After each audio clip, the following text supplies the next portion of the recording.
សួស្តីអ្នកទាំងអស់គ្នាជួបគ្នាសារជាថ្មីម្ដងទៀតជាមួយនឹងវីដេអូសម្រាប់រឿងកម្ពុជាក្បាច់គុណព្រះអសុរារដូវកាលទី2ភាគទី1បន្ទាប់ពីទន្ទឹងរង់ចាំអស់រយៈពេលជាច្រើនឆ្នាំនៅទីបំផុតសាច់រឿងរបស់យើងគឺថាដាច់ចិត្តត្រឡប់មកវិញហើយចំពោះសាច់រឿងដែលបានចាប់ផ្ដើមនៅក្នុងភាគនេះមនុស្សម្នាក់គេបាននិយាយថានៅថ្ងៃណាមួយនោះគេនឹងធ្វើឲ្យឋានសួគ៌រលាយនៅក្រោមកណ្ដាប់ដៃរបស់គេហើយផែនដីវិញក៏នឹងត្រូវបានខ្ទេចខ្ទីនៅក្រោមកណ្ដាប់ដៃរបស់គេដែរបន្ទាប់មកព្រះអាទិត្យព្រះច័ន្ទក៏ដូចជាផ្កាយទាំងអស់នោះវាប្រកាសជានឹងរលាយនៅក្រោមកណ្ដាប់ដៃរបស់គេហើយប្រសិនបើថ្ងៃនោះចូលមកដល់មនុស្សជាទីស្រឡាញ់របស់គេគឺមិនមានវត្តមាននៅក្បែរខ្លួនគេទៀតនោះទេគេនឹងធ្វើឲ្យពលឹងនៃសត្វដែលមានជីវិតទាំងអស់នៅក្នុងអាណាចក្រទាំងអស់នោះស្លាប់ទៅកំដរនាងហើយនៅក្នុងពេលនេះក៏ស្រាប់តែគូប្រកួតម្នាក់បានសម្ដៅចូលមករកឈូហ្វឹងដែលធ្វើតានក៏បានស្រែកដាស់ឈូហ្វឹងយ៉ាងលឿនដែរឈូហ្វឹងលឺហើយគឺពិតជាភ្ញាក់ផ្អើលសួរថានៅទីបំផុតនាងគឺដឹងខ្លួនមកវិញហើយមែនទេ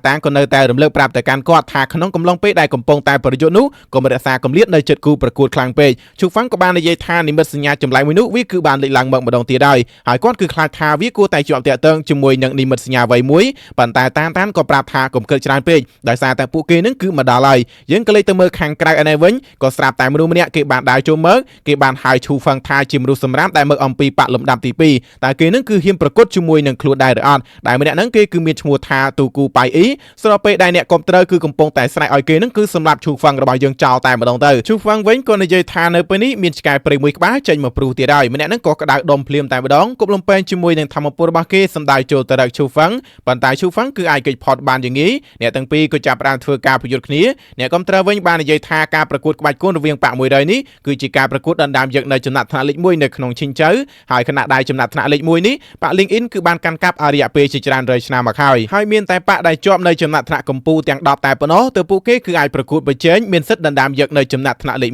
1ហើយប៉ Nick Q វិញគឺមានសមាជិកត្រឹមតែ2នាក់តែប៉ុណ្ណោះនៅពេលនេះវិញស្ត្រីម្នាក់ក៏មានការព្រួយបារម្ភអំពីកូនសិស្សរបស់ព្រឹទ្ធាចារ្យលីគាត់ក៏ប្រាប់ថាកុំព្រួយបារម្ភអីការដែលធ្វើឲ្យមានចំណាត់ថ្នាក់កាន់នៅក្នុងដៃវាគឺជាអ្វីដែលឈូហ្វឹងគឺអាចធ្វើបានយ៉ាងងាយស្រួលហើយគាត់ក៏កំពុងតែពឹងផ្អែកទៅលើឈូហ្វឹងដើម្បីឲ្យប៉ Nick Q របស់គាត់នឹងគឺមាននៅភាពរុងរឿងក៏ដូចជាល្បីល្បាញមានកេរ្តិ៍ឈ្មោះត្រឡប់មកវិញដែរក៏លេចទៅមើលឈូហ្វឹងជាមួយនឹងមនុស្សម្នាក់ហ្នឹងក៏នៅតែបន្តធ្វើការប្រយុទ្ធគ្នាគេក៏បានឌឺទៅកាន់ឈូហ្វឹងហើយថាហេតុអ្វីបានជាប៉ Nick Q របស់គាត់គឺក្រយ៉ាងនេះសម្បីតែអាវុធល្អមួយក៏មិនប្រគល់ឲ្យកូនសិស្សដែរឈូហ្វឹងក៏តបទៅវិញថាដើម្បីដោះស្រាយជាមួយនឹងឯងនោះខ្ញុំគឺមិនចាំបាច់ត្រូវការប្រើប្រាស់អាវុធនោះទេហើយគាត់នឹងក៏បានចាត់ការទៅលើគេតែម្ដងទៅបានដល់ម្នាក់ហ្នឹងគឺបាននិយាយឲ្យថាវាមិនអាចទៅរួចទៅកូនសិស្សមួយចំនួនក៏មានការភ្ញាក់ផ្អើលដែរដោយសារតែទូគូប៉ៃអ៊ីគឺពិតជាចាញ់ឈូហ្វឹងមែនទេហើយស្របពេលដែលគេគឺបានស្រែកឲ្យថាគេនឹងគឺមិនសុខចិត្តនោះទេបន្តមកគេក៏បានបញ្ចេញនូវធម្មពលដ៏ក្រហមឆ្អិនឆ្អៅរបស់គេដោយវាគឺជាកញ្ញាំដៃពីងពីង 10000 ហើយក៏បានធ្វើការវាយទៅលើឈូហ្វឹងបន្តស្របពេលដែលឈូហ្វឹងគាត់ក៏បានកិច្ចអំពីធម្មពលរបស់គេយ៉ាងលឿនហើយក៏សម្ដៅចូលទៅរកគេវិ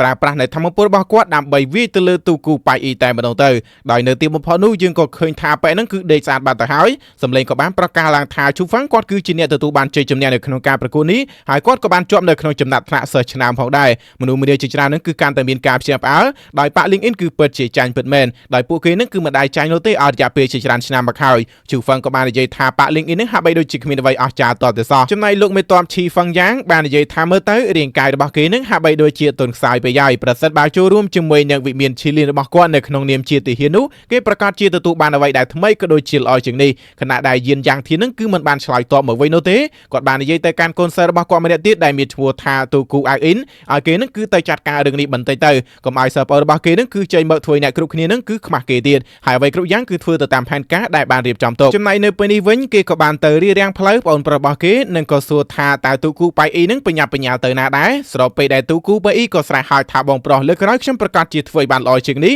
ខណៈដែលគេក៏ព្យាយាមរត់ចាក់ចេញប៉ុន្តែទូគូអាអ៊ីនក៏បានទៅចាត់ការគេតែម្ដងប្រាប់ថាឯងគឺគ្មានឱកាសទៀតនោះទេហើយនៅពេលនេះក៏បានសម្លាប់ទូគូប៉ៃអ៊ីចោលតែម្ដងទៅយើងក្លែកមកមើលខាងនេះវិញការប្រកួតក៏នៅតែបន្តស្របពេលដែលឈូហ្វឹងគាត់ក៏បានធ្វើការប្រកួតប្រជែងជាមួយនឹងកូនសិស្សនៃបកដតៃផ្សេងទៀតជាហូជាហែហើយគាត់ក៏តែងតែទទួលបានជ័យជំនះដូច្នេះហើយចំណាត់ថ្នាក់របស់គាត់នឹងក៏តែងតែមានការកើនឡើងជានិច្ចដែរដោយសារតែមនុស្សទាំងអស់នេះវាគឺមិនមែនជាដៃគូសម្រាប់ឈូហ្វឹងនោះទេដូច្នេះហើយគាត់គឺអាចយកឈ្នះទៅលើគេបានយ៉ាងងាយស្រួលសម្លេងក៏នៅតែប្រកាសថាការប្រកួតរវាងកូនសិស្សនេះបានឈានដល់ទីបញ្ចប់ហើយអ្នកដែលត្រូវបានជ្រើសរើសនឹងត្រូវបានចុះឈ្មោះជាផ្លូវការចូលទៅក្នុងបករបស់ពួកគេបន្ទាប់ពីចុះឈ្មោះរួចហើយឈូហ្វឹងក៏បានដើរចាក់ចេញមនុស្សម្នាជាច្រើនក៏នៅតែសួរថាតើឈូហ្វឹងម្នាក់នេះគឺជាអ្នកណាទៅក្នុងពេលនោះទូគូអាអ៊ីនក៏បានគប់របស់មួយសម្ដៅចូលមករកគាត់ហើយក៏បាននិយាយថាដោយសារតែគេឃើញថាឈូហ្វឹងគឺជាមនុស្សដែលមានទេពកោសល្យដូច្នេះហើយនៅពេលនេះគេចង់យកឈូហ្វឹងធ្វើជាអ្នកបម្រើរបស់គេព្រោះថាអ្វីដែលប៉ LinkedIn របស់គេផ្ដល់ ឲ្យឈូហ្វាំងនោះវាគឺមិនមែនជាអ្វីដែលបនិគិរបស់គាត់គឺអាចផ្ដល់ឲ្យគាត់ពេញមួយឆាកជីវិតនេះបានឡើយ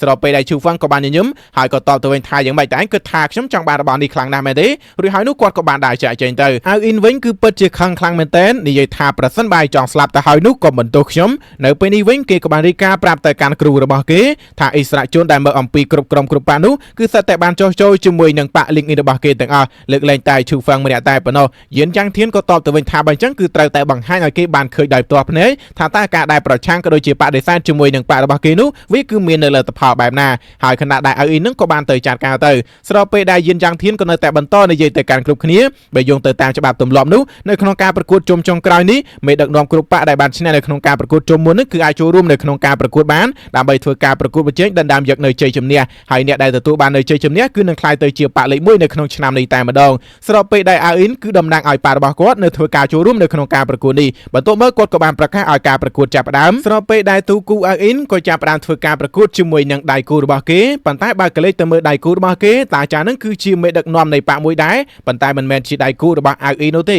គាត់ក៏បានស្រែកថាគាត់គឺសុំចោះចាញ់ហើយប៉ុន្តែអាវអ៊ីនវិញគឺនៅតែមើលងាយដដែលដូច្នោះហើយទេអសរម្នាក់ដែលមានឈ្មោះថាលីងឡុងនាងបាននិយាយថាកម្លាំងរបស់ទូគូអាវអ៊ីននេះគឺពិតជាខ្លាំងប៉ុន្តែវិធីសាស្ត្ររបស់គេវិញគឺពិតជាខុសខើខ្លាំងមែនទែនព្រឹទ្ធាចារ្យលីក៏តបទៅវិញថាមេដឹកនាំនៃប៉ាទាំងអស់នោះគឺមិនសមទទួលបាននៅភាពអាម៉ាស់បែបនេះឡើយឈូហ្វាំងក៏បានគិតថាតែប៉ា LinkedIn កំពុងតែចង់ប្រើប្រាស់ការប្រកួតក្បាច់គុណនៃប៉ាទាំង100នេះដើម្បីកម្ចាត់នៅគូប្រជែងរបស់គេមែនទេហើយនៅពេលនេះវិញអាវអ៊ីនគេគឺទទួលបានជ័យជំនះទៀតហើយស្របពេលដែលការប្រកួតបន្តរបស់គេនឹងគឺត្រូវប្រកួតជាមួយនឹងព្រឹទ្ធាចារ្យលីនៃប៉ានីឃីវរបស់ឈូហ្វាំងនឹងឯងគេក៏បានស្រែកទៅកាន់ព្រឹទ្ធាចារ្យលីឆាំងឈីងថាតើគាត់គឺពិតជាមិនទាន់ចោះទៀតមកមែនទេឈូហ្វាំងបន្ទាប់ពីឃើញមិនស្រួលបែបនេះក៏បានប្រាប់ទៅកាន់លោកគ្រូថាយល់អស់ទុកឲ្យគាត់ទៅជំនួសទៅប៉ុន្តែព្រឹទ្ធាចារ្យលីក៏ប្រាប់ហើយថានៅក្នុងនាមគាត់គឺជាមេដឹកនាំនៃប៉ាម្នាក់តែគាត់គឺអាចគេចវេះអំពីការប្រកួតបានដោយរបៀបណាគាត់ក៏បានឡើងទៅលើទីលានប្រកួតហើយក៏ប្រើប្រាស់ធម្មពលដើម្បីធ្វើការប្រយុទ្ធគ្នាស្របពេលដែលអាវអ៊ីនគេក៏បានផ្លែផ្កាថាតើព្រឹទ្ធាចារ្យលីនឹងគឺជាគ្រូរបស់ឈូហ្វាំងមែនទេមើលទៅល្បឿនរបស់គាត់គឺពិតជាលឿនខ្លាំងមែនទែនប៉ុន្តែចំពោះគេវិញគឺថាអាចទប់ទល់បានយ៉ាងងាយបន្ទាប់ពីប្រយុទ្ធគ្នាមួយប្រាវដៃរបស់ព្រឹទ្ធាចារ្យលីនៅពេលនេះគឺកំពុងតែស្ពឹកកំពុងតែញ័រស្របពេលដែលអាវអ៊ីនគេឃើញហើយក៏នៅតែនិយាយថាឆ្អឹងរបស់លោកគឺពិតជាចាស់ណាស់ទៅហើ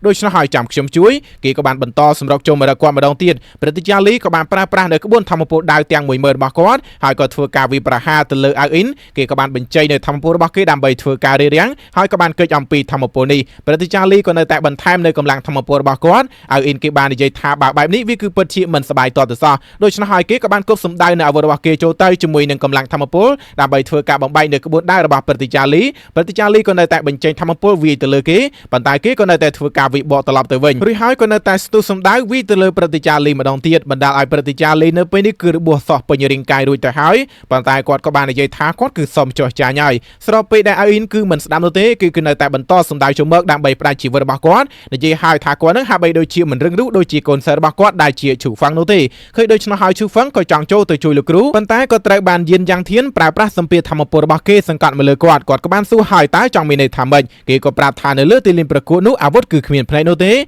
ហើយនៅពេលនេះវិញអាវអ៊ីនក៏បានប្រើប្រាស់អាវុធរបស់គេចាក់ទម្លុះរាងកាយរបស់ព្រឹទ្ធាចារ្យលីរួចហើយក៏ចាប់ផ្ដើមបន្ថែមជាមួយនឹងធម្មពលរបស់គេបន្តទៀតបណ្ដាលឲ្យព្រឹទ្ធាចារ្យលីនៅពេលនេះគឺស្ទើរតែស្លាប់បាត់បង់ជីវិតទៅហើយលីងឡុងក៏បានប្រើប្រាស់ធម្មពលរបស់នាងដើម្បីជួយគាត់ជាបណ្ដាអាសន្នស្របពេលដែលឈូហ្វាំងគឺពិតជាខឹងខ្លាំងមែនទែនគាត់ក៏បានស្រែកឡើងយ៉ាងខ្លាំងជាមួយនឹងសម្ពាធធម្មពលរបស់គាត់ហើយក៏ប្រាប់ថាគាត់នឹងប្រយុទ្ធជាមួយនឹងអាវអ៊ីនរហូតដល់ស្លាប់អាវអ៊ីនក៏បានតបទៅវិញថាចាប់តាំងពីឈូហ្វាំងគឺចង់ស្លាប់បែបនេះទៅហើយនោះគេគឺយល់ព្រមហើយខណៈដែលយិនយ៉ាងធានក៏ប្រាប់ថាការប្រកួតរវាងឈូហ្វាំងជាមួយនឹងអាវអ៊ីននេះវាគឺជាការប្រកួតលក្ខណៈឯកជនដូច្នោះមិនថាពួកគេស្លាប់ឬមួយក៏រស់ឡើយគ្មាននរណាម្នាក់គឺអាចលូកដៃបានឡើយលោកមេតបឈីក៏ប្រាប់ថាត្រូវហើយគ្មាននរណាម្នាក់គឺអាចលូកដៃបាននោះទេប៉ុន្តែក៏គិតថាគាត់គឺជាបងធွာរបស់ឈូហ្វាំងដូច្នោះហើយតែគាត់គឺអាចឈើមើលគេធ្វើបាបប្អូនរបស់គាត់បានដោយរបៀបណាស្របពេលដែលយិនយ៉ាងធានក៏នៅតែប្រាប់កូនចៅរបស់គេឲ្យសម្លាប់សត្វមាន់ដើម្បីបន្លាចសត្វស្វាទៅហើយចាំមើលថាតើនរណាទៅដែលហ៊ានធ្វើជាបន្លានៅក្នុងកែវភ្នែករបស់គេបន្តទៀតនៅពេលនេះវិញឈូហ្វាំងគាត់ក៏បានសម្ដៅចូលទៅរកគេយ៉ាងលឿនអាវអ៊ីនក៏ប្រាប់ថាថ្ងៃនេះនឹងឲ្យឈូហ្វាំងបានដឹងអំពីគម្លាតនៃភាពខុសគ្នារវាងឋានសួគ៌និងផែនដីឈូហ្វាំងក៏ដឹងថាគេគឺនៅកម្រិតទី8ហើយបើទោះបីជាគាត់ប្រើប្រាស់នៅធម្មពលរន្ទះពណ៌មាសក៏ដោយវាគឺអាចជួយបង្កើនកម្រិតធម្មពលរបស់គាត់បានត្រឹមតែមួយកម្រិតមកដល់កម្រិតទី7តែប៉ុណ្ណោះប៉ុន្តែយ៉ាងណាក្ដីគាត់គឺត្រូវតែប្រញាប់បញ្ចប់រឿងទាំងនេះឲ្យបានឆាប់តាមដែលអាចធ្វើទៅបានបន្ទាប់ពីឃើញថាកម្លាំងរបស់ឈូហ្វាំងគឺមានការកើនឡើងគេបាននិយាយថាឈូហ្វាំងនឹងគឺពិតជាធ្វើគេនឹងគឺមានការភ្ញាក់ផ្អើលច្រើនខ្លាំងមែនទែនចំណែកឈូហ្វាំងគាត់ខ្លាចថាគេប្រហែលជាមិនអាចស៊ូទ្រាំជាមួយនឹងការភ្ញាក់ផ្អើលរបស់គាត់បាននោះទេស្របពេលដែលគេក៏នៅតែបន្តធ្វើការប្រយុទ្ធហើយក៏និយាយថាឈូហ្វាំងយើងគឺពិតជាមានល្បិចច្រើនខ្លាំងមែនទែនឈូហ្វាំង ฟังก็ตอบตัวทานี่คือชีปัจจัยเกตจงกรายในปานิคิวระบากอดโดยชนะให้ก็ไอเกนึกคือบางพเนเมื่อบานชมาเตอร์ในไปในชูฟังสมดาวจูเมอร์เกกบานเลือดมอดในยัยทาวิคือมีระยะเปย์ยูมาหายได้เกนึกมันทัวร์เตอร์กัมเตลือนนามันเนี่ยหายในไปนี่คือบานปราธรรมโปตะเกาะวีเตลือชูฟังปัตตาก็ตระบานชูฟังบอมพลายเจ้าเกก็ในแต่เลือกในได้ระบากเกล้างเพียงตะเกาะหมดสวยจิจานวีกบานสมดาวโจตระชูฟังบนโตก่อนก็ปรากำลังดำใบทัวร์การตุบโตเกก็ในแต่ปราในธรรมโปตะเกาะระบากเกจิจานที่ดำใบวีเตลือชูฟังบรรดาเรียงการระบากก่อนในไปนี่ก็ตระบานจอบเกียงได้ซาแต่เพียงตะเกาะนี้เกบานสำรอกโจเตอร์ใส่หายทานหนังถวยชูฟังคลายเตอร์เจียทะลุได้จำนายชูฟังก็บานในแต่การต้านถ้าก็สมใจธรรมโปรบานี้ดำใบบังการในกำลังธรรมโปรบากรมวยกำลังเตียดสำหรับไปได้ต้านก็มันจอบบอกเอาอยู่ได้ในไปในสมเปียธรรมโปรดอกครั้งวิกสตราแต่บานเจงอมปีเรียงกายระบาดชูฟั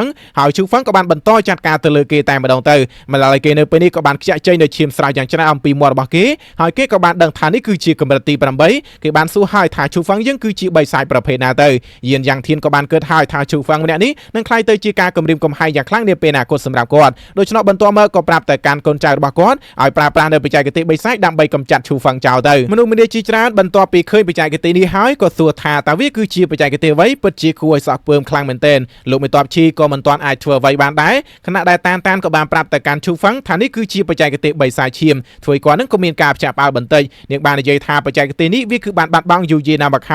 ายไปใจกตินี้คือจีการสรุปเยอะในกำลังชีวบาลเนี่ยเตยดำใบบอมปอนกำลังบักลูนไอหายในเปได้ปราบไปใจกตินี้วิประกาศจีมีประกรรมได้มาในไอเกนึกตลอดเตยเชียสับเพียบดำไว้บานโนเต้หายนี้ก็ปราบชูฟังเตียทาในไปนี้ดอกเป้ได้แต่ปราในไปใจกติปีแซร์บักกว่าได้สรุปไปได้มาเนี่ยนั่งก็บานสมดาวโจเมอร์ปราธรรมโปเวเตเลยชูฟังสายทาคือจอมพลุในรูชิดในใบดงระบาดชูฟังบรรดาไอเนี่ยคลาในไปนี้คือเปิดจีนยมสระคลังเหม็นเต้นปันใต้ตะมงระบาดปุกเกก็สระแต่มีการพลับโดมมาวันพลิมได้ซาแต่ไม่ได้นั่นคือมันไอทัวร์ไว้เตเลยชูฟังบานลอยหายเกก็บานดังทาชูฟังคือจีเนบังการคางวิญญาณได้มีสำเร็จบำเปียปัวประเพสรุปไปได้ชูฟังก็ปราสัมเปียธรรมโปรบักวัดดำใบสังกัดเตเลยเกหายก็ไอเกนั่นคือสารเพียบในตัวกมฮอร์บักเกในจมพูมกเมดักนอมในกรุปะตังเอาเตอบานบัดเชาเตปันใต้ไม่ได้นั่นก็ในแต่บรรทอปรังไส้ทาเกคือนั่งสำหรับชูฟังหายสัมเปียธรรมโปวิก็สลับแต่บามตู้เจงอัมปีเรียงกายบักเกมาดองเตียนได้เรียงกายบักเกนั่นก็มีการปลายปลัวซาเจทำไมชูฟังก็ดังทาไปนั่นคือกายเลยหลายไงสรุปไปได้เกก็บานสำรอกโจตระกอดชูฟังบานปลายธรรมโปชิมวยในอวบกอดวิตลือเรียงกายบักเกปันใต้บามเมอร์เตวิฮาใบโดยเชียมีประโยชน์ต่อแต่ซอเกก็ในแต่บรรทอปลายกำลังวิตลือชูฟังบรรดาลายชูฟังเรื่องนี้คือฮาใบโดยเชียเรีงทั้งหมดบรรทายได้ตระบานเกวีนั่นคือทาปังตลับตะลันไปยังแต่มาดองปันใต้บามเมอร์เตเรียงกายบักกอดนะฮะใบโดยเชียเหมือนใจชื่อต่อแต่ซอบรรทอเมื่อกอดก็สระแต่มีนกำเนิดมุ้ยหายเนไปได้เกบานสำรอกโจเตกอดก็บานปลายลงไปนุดำใบบนโชเกบรรทอเมื่อก็จับประดาบรรทามจมวยในธรรมโปในวิญญาณคลาซอระบากอดในกบานทัวกาวิตลือเรียงกายบักเกเป็นมวยตุ่มเฮงแต่มาดองเตบรรดาไปนั่นคือทาเดซานบาตาหายปันใต้ดังหามจึงรัดคือในแต่มีนขณะใดชูฟังกอดคือในแต่ดาวโจเตเคยโดยชนะหายเย็นยังเทียนก็บานไซแต่การชูฟังเพลียมแต่มาดองถ้ากว่านั่นคือตัวบานเจยจำแนวด้วยแต่หายแต่กว่านั่นคือกำปงตายจองทัวไวเตียนเอาชูฟังคือบรรชุบตรำปันนังเตจำนายชูฟังก็ตอบตะวันทาเนเลือดเลียนประกวดอาวุธจมวยยังกันดับได้วิคือขมิ้นภายในโนเตหายในไปในวิ่งกอดบานปลาลมไปนี้ดำใบปลายชีวิตบาเอาอินหายเหมือนตรำตายปันนังเตก็บานตัวสมได้ลมไปนี้โจตระยินอย่างเทียนพองได้ทัวเกนั่นก็บานสตูสมได้ลางแต่คางเลือบรรจัยในธรรมโปจมวยในอาวุธบาเกดำใบปลายชีวิตบาชูฟังสเราไปได้ต้านเคยโดยชนะหายก็บานปราบแต่การชูฟังเอาประโกเรียงกายบากอดมาเอาเนียงหายเนียงประกาศจีนอมกอดจากใจอมปีตีนี้ปันตายชูฟังเหมือนแต่โนเตได้ซาแต่เมปาบากอดคือในไกลนักดอกได้โนเตหายเนไปได้ธรรมโปนี้บานกบสมได้จูเมอร์ก็สลับตายลงไปตอบชีนั่นคือใจเตอเรียงโดยชนะหายเย็นยังเทียนก็บานในใจมาการกอดทาริจิกาเหมือนกูนาลูกได้โจมมาขนมปีพบโกโนเตหายกอดคือชีอาโดประเทศในวิเมียนปรามาจาแต่ก่อนนั้นคือกำปงแต่ประช่างจมวยในฉบับได้ใบจุ่มฮอไม่เตลงไปตอบชีก็ตอบตัวเป็นฐานนี่คือจีการประกวดและคณะไอกจนแต่จำใบควายควายจมวยในฉบับริจิกาทัวไว้หายกอดก็มันตอนบานสู้อัมปีโกนเซอร์บาเกเนลาโนเตแต่ไปใจกติใบสายนุกเกคือตัวบานเมืองอัมปีนา